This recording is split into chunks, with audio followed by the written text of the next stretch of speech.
Bienvenue sur Design Plus. Aujourd'hui, je vous invite à écouter le 7e épisode de Design Plus Express. C'est Fabrice Liu qui a bien voulu répondre à mes 10 questions. Fabrice est un designer atypique qui s'est spécialisé dans le regenerative design.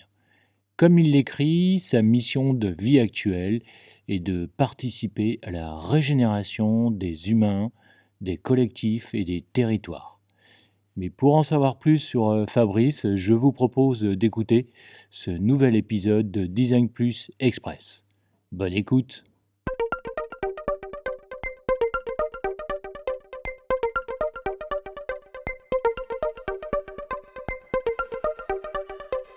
Bonjour Fabrice, que ferais-tu si tu n'étais pas designer? Si j'étais pas designer, je pense que je ferais la même chose en fait que ce que je suis en train de faire en tant que designer. Je pense que je m'intéresserai toujours aux différentes problématiques qui m'entourent, que ce soit des gens proches ou que ce soit l'échelle un peu plus large.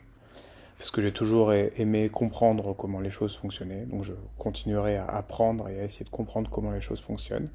Et quand j'en détecte des dissonances ou des choses qui seraient à réorganiser, à restructurer, à fluidifier, eh ben, je pense que j'aurais toujours envie d'essayer d'accompagner les gens qui font ça ou de le faire avec les gens qui font ça. Voilà, je pense que je serais toujours à essayer de participer à organiser ou réorganiser les choses pour que ça soit plus agréable.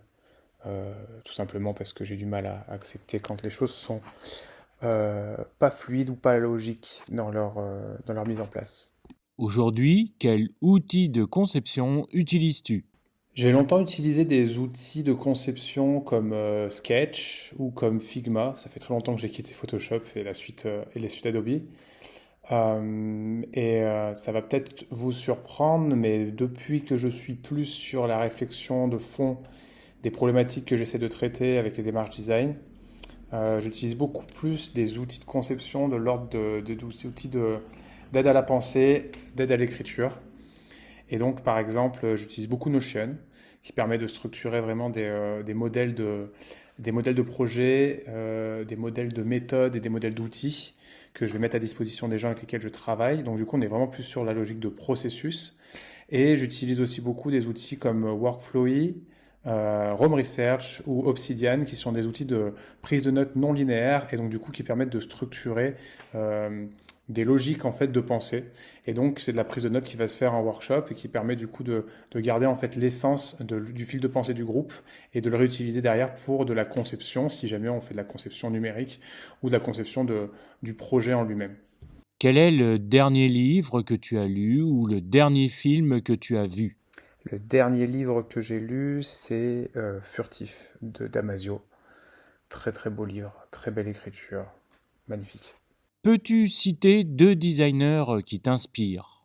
Alors j'aurais Jack Knapp, le monsieur qui venait de chez Google et qui a créé la recette du design sprint, parce que je pense vraiment qu'il y a un gros pouvoir dans le design sprint et que la démarche qu'il a est vraiment une démarche du design, c'est-à-dire que il fait les choses euh, comme ça vient, il apprend de ça et ensuite il structure des contenus et il structure des recettes que les autres peuvent utiliser.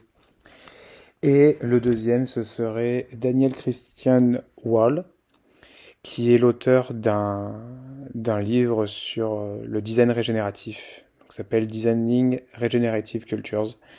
Et là, on est vraiment sur la branche design dans laquelle je me porte, qui est de se dire, voilà, le design doit être régénératif et doit soigner et prendre soin des différents systèmes dans lesquels il agit. Actuellement, quel artiste ou groupe musical écoutes-tu lorsque tu travailles? J'aurais pas vraiment un nom d'artiste spécifique à donner. Par contre, j'écoute beaucoup de la musique ambiante. Donc, gros snap mélodique ou des sons très diffus, mélangeant sons naturels et puis sons ambiantes. Un peu de musique expérimentale, mais plutôt de l'expérimental qui reste sur cette logique d'ambiante, des sons drones, voilà. Et sinon aussi pas mal de micros. Donc la micro, c'est un genre spécifique de la musique entre la minimale et la house, donc ça reste de la musique électronique. Mais c'est des sons très minimalistes avec des boucles très répétitives et du coup, quand tu travailles ou même quand tu animes des ateliers, ça fonctionne plutôt bien. J'ai des playlists sur Apple Music pour ceux qui veulent les regarder. En tant que designer, quel est ton leitmotiv? Mon leitmotiv, c'est d'avoir une action régénérative sur les systèmes sur lesquels je travaille, que ce soit une entreprise, que ce soit un territoire, que ce soit un groupe d'individus.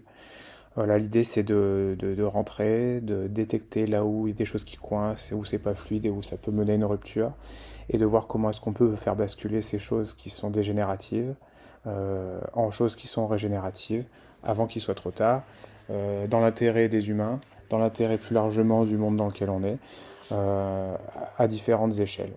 As-tu étudié le design ou es-tu autodidacte? Et comment ce parcours a influencé ton travail aujourd'hui? J'ai fait une école d'infographie à la base, mais j'avoue que la plupart de mes apprentissages ne se sont pas faits à l'école, mais plus en autodidacte.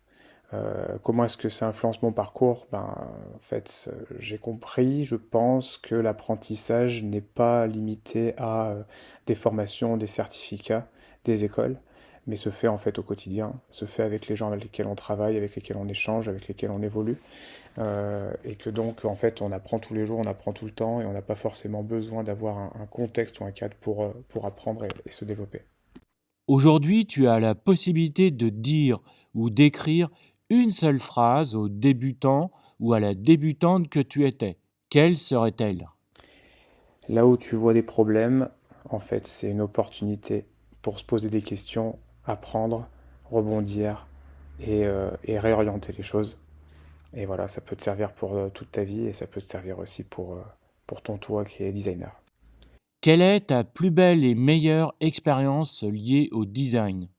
Ma plus belle expérience, c'est quand j'étais avec un groupe, et ça m'est arrivé plusieurs fois, et où du coup on a des gens qui sont pas du tout liés les uns avec les autres et qui semblent complètement sclérosés dans leur système est bloqué, et que du coup le fait d'apporter de la facilitation, d'apporter des démarches et des outils qui leur permettent de penser autrement et d'apprendre des choses autrement, ça les débloque.